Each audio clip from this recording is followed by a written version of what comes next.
pessoas que estão diretamente ligados, seja na Cesa Capoal, a Renata, o Dr. Rui, o Rosou, lá na PAI, convivem de perto com a realidade da pessoa com deficiência, então sabem aí, de fato, né, professora Miriam, o que representa matérias legislativas, leis, pessoas que são engajadas na questão da luta, justamente, propriamente dito, com a questão da pessoa com deficiência.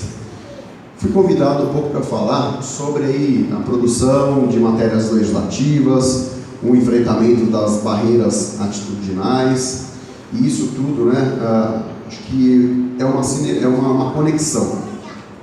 Então, eu vou falar um pouquinho, né, de mim, que não nasci com deficiência, sofri um acidente de carro, com 21 anos de idade, eu capotei o carro, fui lançado para fora do carro, fraturei a L1, tive secção total na medula e fiquei paraplégico.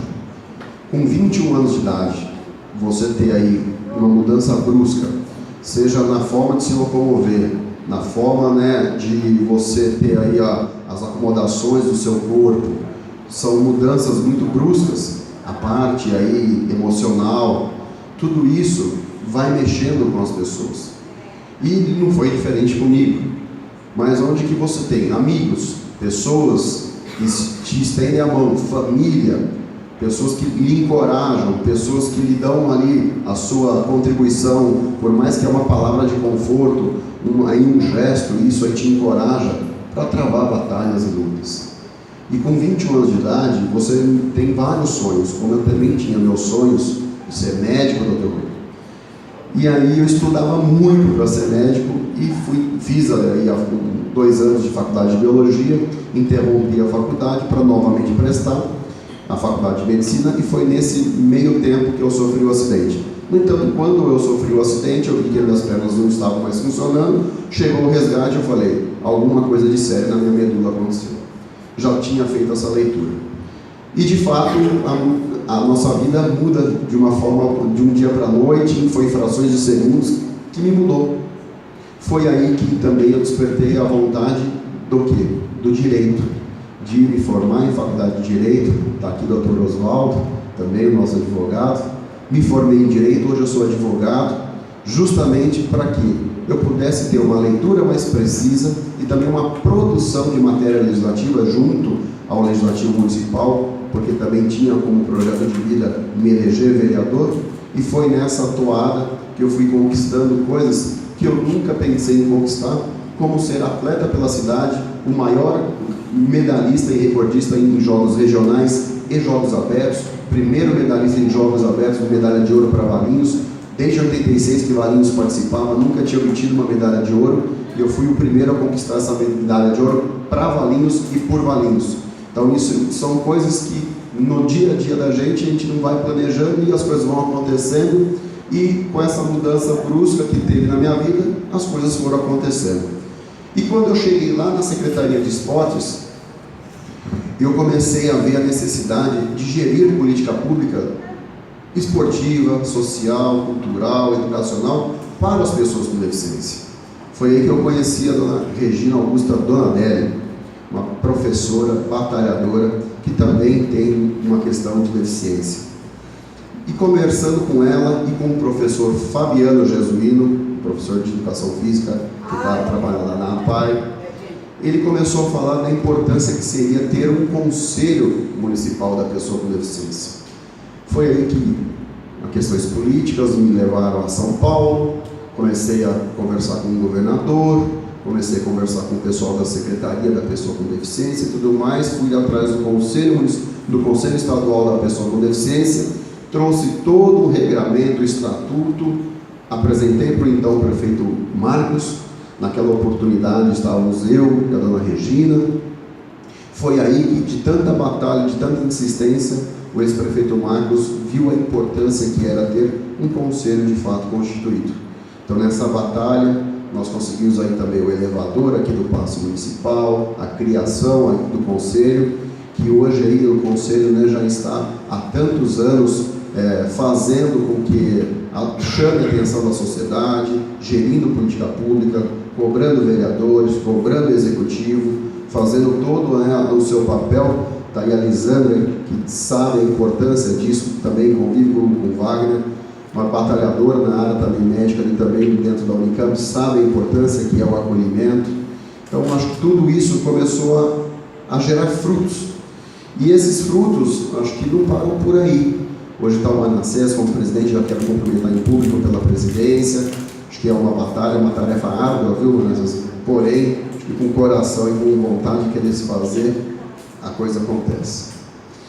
E numa dessa, eu me elegi vereador em 2012 para 2013. Tive também uma breve passagem em 2007, porque eu era o primeiro suplente, eu assumi a cadeira naquela oportunidade.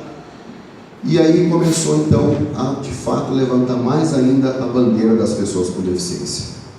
E se a gente retratar um pouquinho da jornada histórica, lá atrás, tinha algumas formas de tratamento para as pessoas com deficiência. Primeiro era o extermínio e o abandono. As pessoas com deficiência eram totalmente excluídas da sociedade. Não se via a pessoa com deficiência como pessoa, como RG, como sentimento, com alma, com dor, com amor, com ódio. Uma pessoa normal. E partiam-se então para o lado do extermínio, do abandono. Mas também começou a surgir um contraponto que era a aceitação, o respeito do indivíduo, para que ele exercesse a sua cidadania, o seu papel junto aí à sociedade. E lá atrás existiam as leis, chamadas leis das tábuas. E na tábua quarta, ela falava assim: é permitido ao pai matar o filho que nasceu disforme, mediante o julgamento de 5 vizinhos. Olha a atrocidade que se era criado naquele momento. Só que tão logo na Europa, lá em 1600, foi lançado o alfabeto de língua de sinais. Em 1700, o tratamento dos doentes mentais. Em 1800, a escrita de Braille. Então, o contraponto chegou. Teve uma evolução muito grande com relação à parte educacional. Primeiro, era totalmente excluído. Depois viu que era a importância ter também, então, essa valorização do indivíduo. Começaram a ter, então, alfabetização individuais, totalmente nada incluído junto à sociedade e junto às outras crianças, aos outros adolescentes. E nisso começou a se gerir política pública, mostrando que, de fato, a inclusão social era um aprendizado não só para a pessoa com deficiência, mas para que todos que não convivem com a sua deficiência pudessem aprender. Chegou a Guerra Mundial. Na Primeira Guerra Mundial começou a ver então os combatentes vindo mutilados, vindo, né, totalmente aí, com deficiências físicas severas, talvez até intelectuais, emocionais, e começou então a se desenvolver meios de reabilitação. E isso avançou muito nas tecnologias assistivas. Já na Segunda Guerra Mundial, veio um decreto nazista, que era o decreto de eutanásia, onde que soldados alemães ou pessoas que tinham deficiência eram eutanasiadas. Só que daí, muito embora, começou a chamar a atenção de outros órgãos, de outros organismos, que partiram para o lado, então, da tão sonhada inclusão social.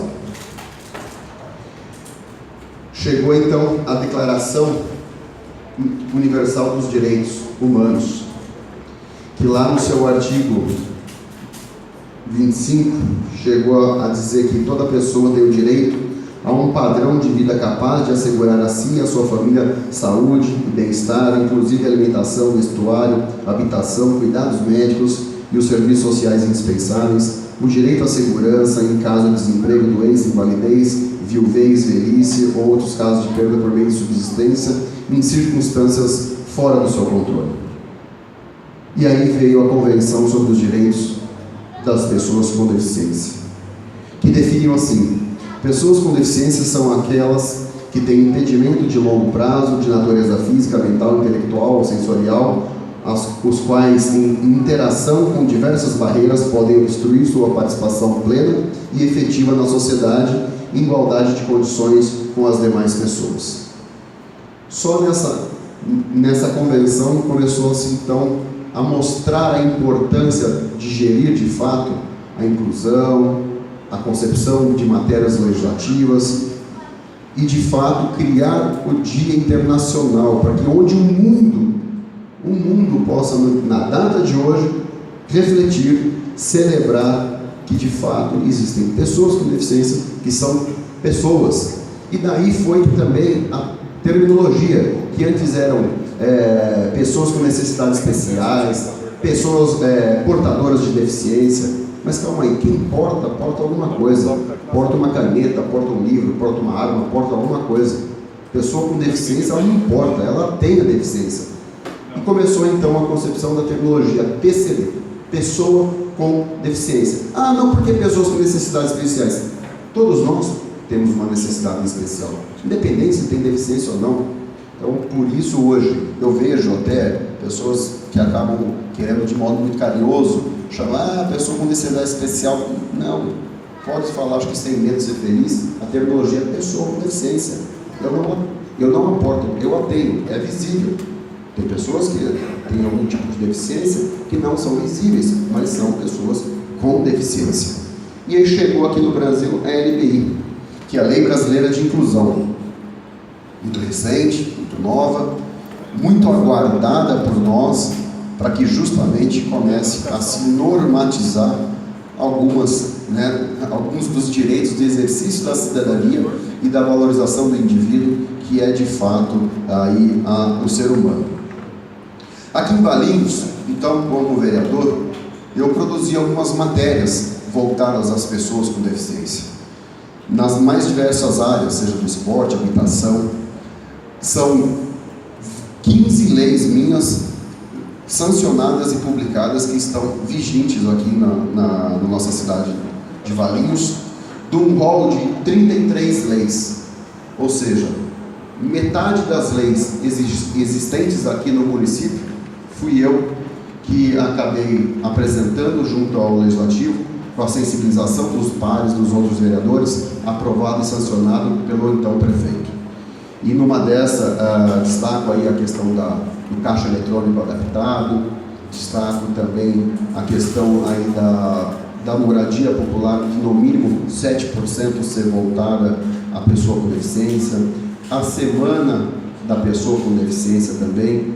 Então, dentro dessas leis existem as datas comemorativas, também a questão do autismo, que era uma questão muito pouco debatida, é uma coisa recente, com novas tecnologias assistivas e também de descoberta dos graus de autismo. Quer isso aconteça de modo intencional ou não. Por que de modo intencional ou não? Porque muitos, às vezes, querem fazer alguma coisa, então, e não acabam não fazendo, não de modo por desconhecimento, por falta justamente de uma publicidade, de uma comunicação e de buscar meios para a realização disso. Logicamente tem aqueles que são intencionais, que é aquele engraçadinho que para na vaga da pessoa com deficiência, é aquele camarada que usa o banheiro da pessoa com deficiência como quartinho de despesa de produto de limpeza e tudo mais, e é aquele camarada que faz o seu comércio, a sua fábrica, alguma coisa, e fala, não, a rampa vai custar muito caro, porque eu tenho que mexer com a planta toda, e se precisar a gente ajuda. Tudo isso vai sendo de forma intencional e de que forma a excluir as pessoas e banir as pessoas do exercício da sua cidadania.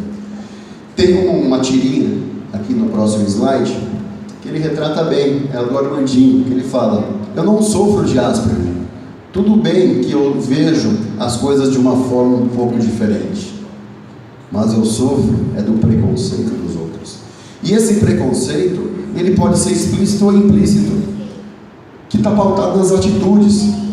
Muitos têm vergonha de expressar o seu preconceito, justamente porque ele sabe que é preconceito, mas ele pensa, o eu dele, o subjetivo dele, ele está te preconceituando. E aí, às vezes é te olhar de forma estranha, te encarar como um bicho de 7 cabeças, é quando você chega numa escola e a professora fala, nossa, mas eu não sei lidar com essa pessoa, te rotulando como um ser alienígena de uma outra esfera, só que não vai procurar para saber as tecnologias assistivas de inclusão, didática e tudo mais, de alfabetização, evolução do ser humano. Nós precisamos aí buscar constantemente a evolução do ser humano pautada no respeito do próximo. Saber que as pessoas com deficiência, aquelas que nasceram, podem logicamente ter uma deficiência severa ou de grau leve, que elas irão carregar por uma vida toda. E as pessoas que teoricamente as normais, que não nasceram com deficiência, que foi o meu caso, podem se tornar deficientes, podem ter algum tipo de deficiência, auditiva, intelectual, física, múltiplas deficiências. E para isso nós temos que lutar, para isso nós temos que chamar a atenção do mundo de que nós somos pessoas, nós temos RG.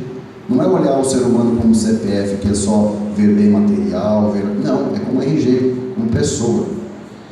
Então, acho que dentro de um legado não tenha medo de interagir com as pessoas que se comunicam com o mundo de maneira diferente.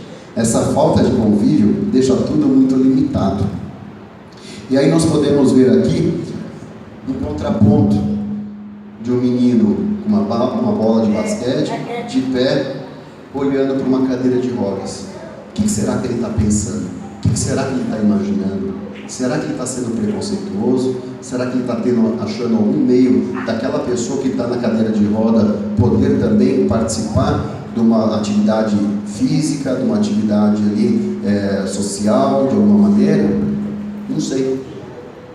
Fica no coração de cada um, no pensamento de cada um, de que maneira ele reagiria, justamente para ver se o preconceito não está dormindo aqui dentro da gente.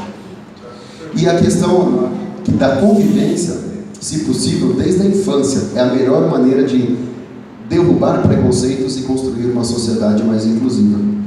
Isso eu falo porque constantemente quando eu vou ao shopping, quando eu vou ao supermercado, cinema, ou na rua do dia a dia, quando eu encontro crianças que as mães vejam e as crianças adoram a minha cadeira, e quando descobrem que tem um botãozinho ainda aqui na roda, ficam apertando, a mãe vem repreender e fala, não, deixa ele interagir e ver que eu não sou diferente dele, apenas só no modo de me locomover. Porque se eu tivesse tido essa convivência, talvez a minha experiência com cadeira de rodas seria mais fácil. Eu nunca tinha conduzido uma cadeira de rodas, nunca tinha sentado numa cadeira de rodas, pelo contrário, acho que poucas oportunidades de ter contato com alguém de uma cadeira de rodas deles.